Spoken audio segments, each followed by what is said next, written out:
અયોધ્યામાં રામ મંદિર પ્રથમ પાટોત્સવ નિમિત્તે દયાપરમાં સનાતન હિન્દુ સમાજ દ્વારા મહાઆરતીનું આયોજન કરવામાં આવ્યું હતું। દયાપર તારીખ 12મી અયોધ્યામાં મંદિર પ્રથમ પાટોત્સવ નિમિત્તે દયાપરમાં હિન્દુ સમાજ દ્વારા મહાઆરતીનું આયોજન કરવામાં આવ્યું, જેમાં સૌપ્રથમ દીપ પ્રાગટ્ય કરીને કાર્યક્રમને ખુલ્લો મુકાયો હતો અને સહિતના આગેવાનો ખાસ ઉપસ્થિત રહ્યા।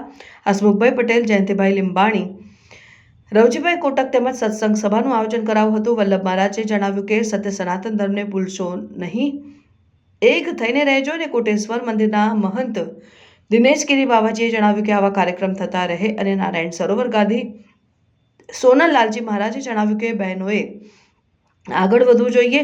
જ્યારે બહેનો કાર્યક્રમ કરશે ત્યારે સંતો પણને બોલાવવા જોઈએ અને આયોજન સફળ બનાવવા માટે હિન્દુ યુવા મિત્રોની ટીમ જયખમ જહેમત ઉઠાવી હતી।